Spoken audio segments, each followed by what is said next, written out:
may tamang tools at may gamit.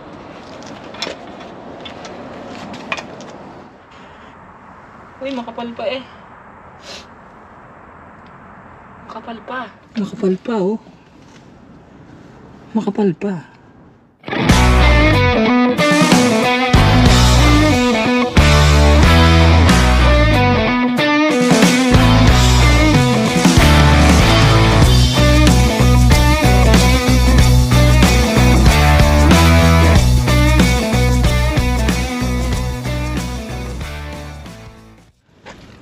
So yan guys, welcome back at dito na naman ako sa bahay. So ito, magpapalit ako ng brake pads kasi mag 6 years na kasi itong truck ko, hindi pa napapalitan ng preno sa una. So bago pa madamage yung aking rotor is papalitan ko na para pag sinipty next year maganda-ganda. So matipid tayo sa matipid tayo sa preno kasi more on technique as an owner operator. Syempre kailangan gamitan ng pinagbabawal na technique. So kung ano yun, hindi ko na pwede sabihin para baka ma-question tayo ng kumpanya. So yung gagawin ko ay tawag dito, papalit ako ng brake pads itong harap kasi ito namang likod ay medyo makapal pa. So yan, lagyan ko muna siya ng WD-40 para hindi mahirapang magtanggal. So lagyan ko rin din yung kabila.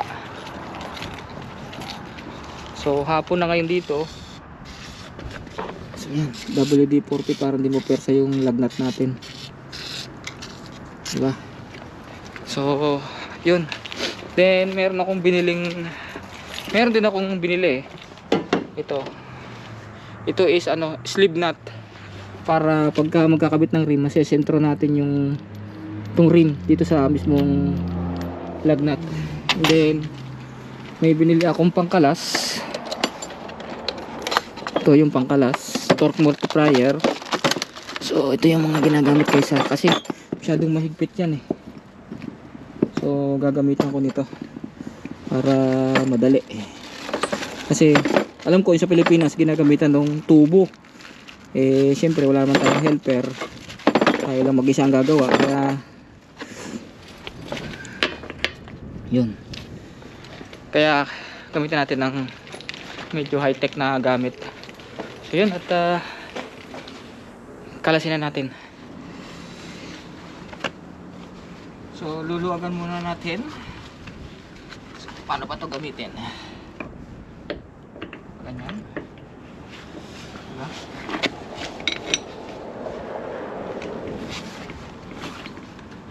Mahigpit yan. Mahigpit yan. Ito.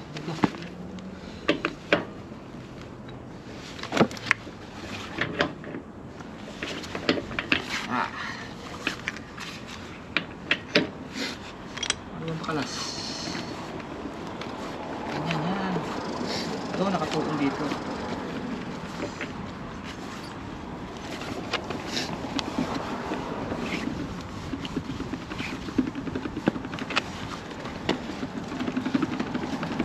So yan, luluwagan lang natin lahat.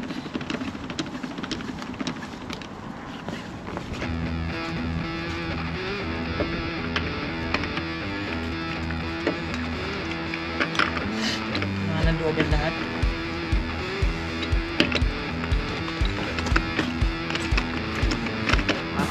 Ipakin ko na lang mamaya yung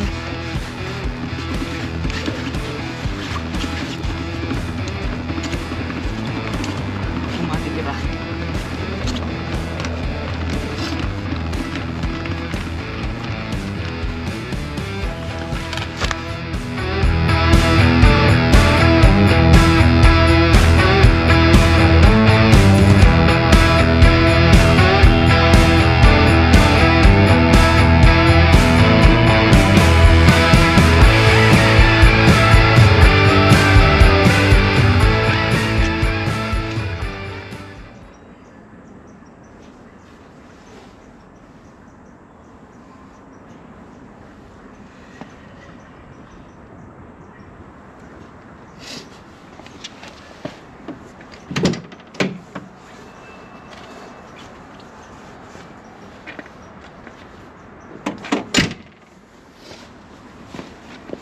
yan, naluwagan ko na tong isang side.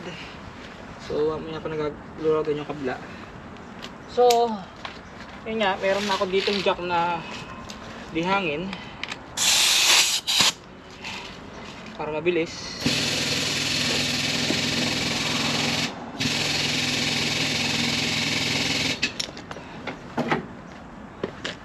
Para mabilis.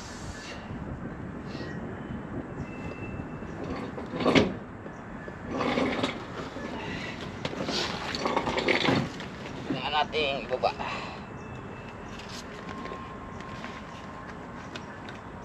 Natin ang tabla.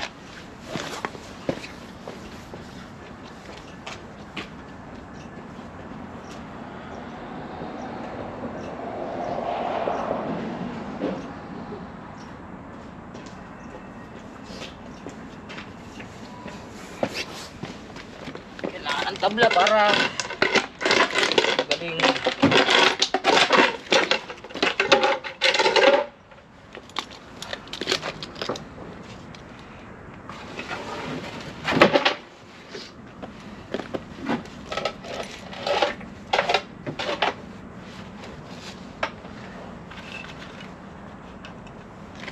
Malamig na guys, malamig na.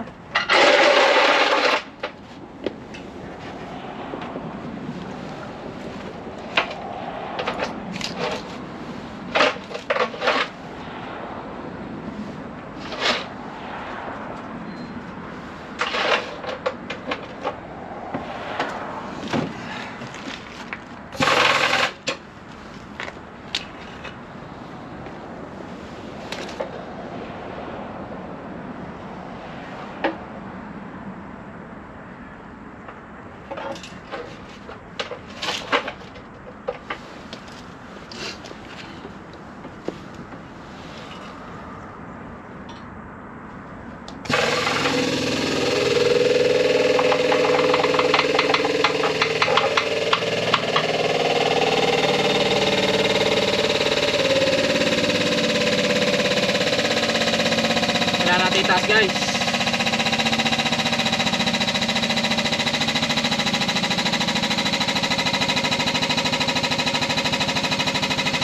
Alright.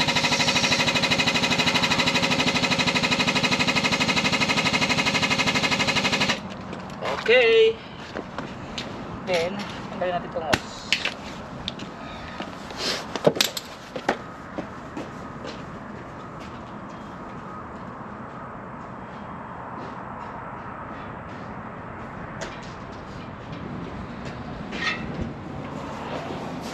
Siyempre, para sa safety, kaya nilagyan ng jack stand.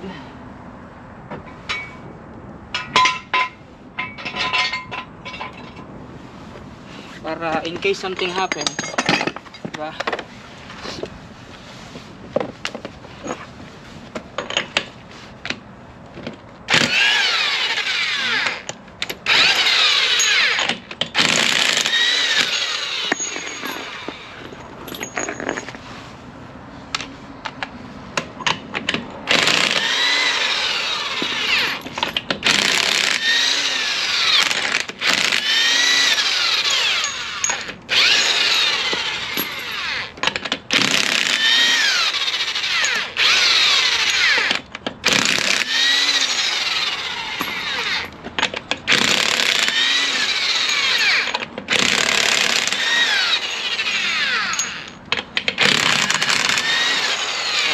Diba?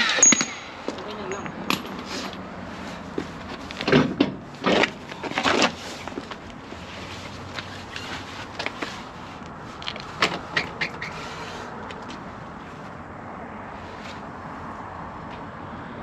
And then, tatanggalin natin tong plate.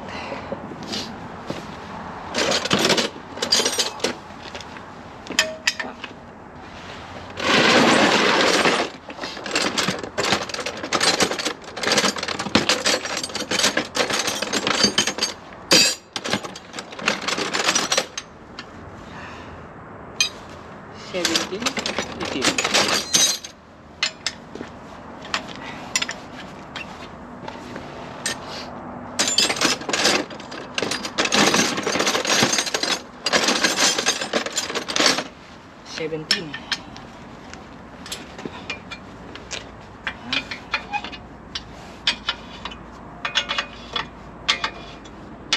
Madali lang guys magpalit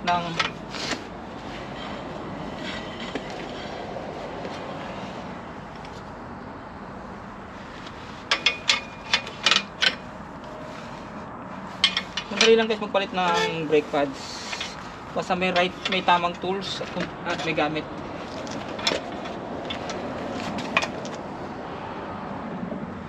So ito kasi, ayoko kasing madamage yung rotor kaya agapan ko na. Uy, makapal pa eh. Makapal pa. Makapal pa guys.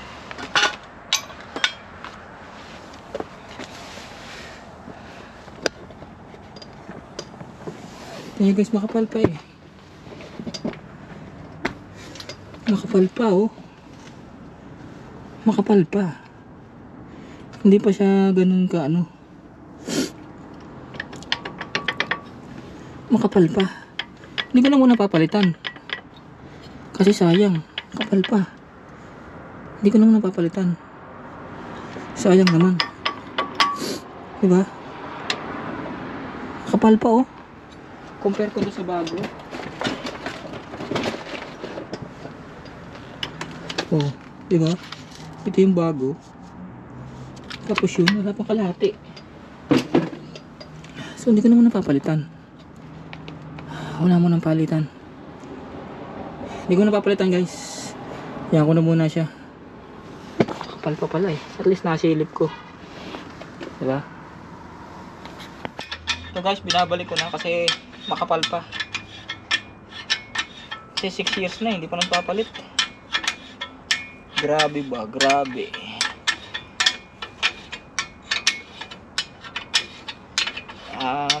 Ano pa to? Isang taon pa.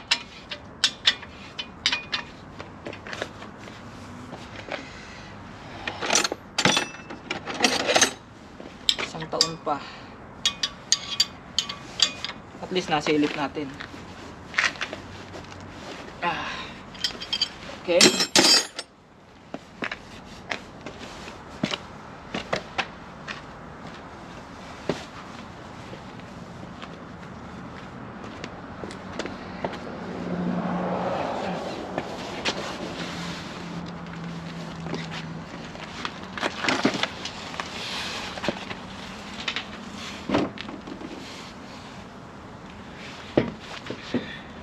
Itong problema natin yan.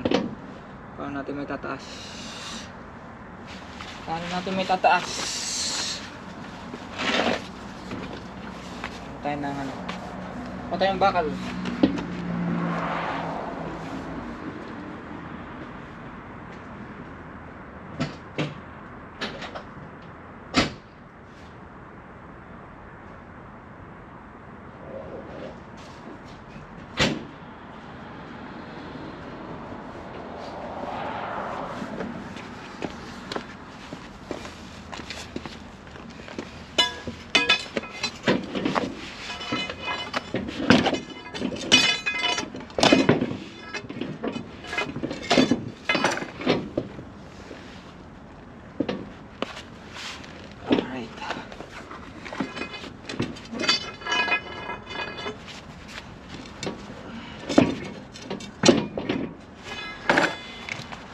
Sentro.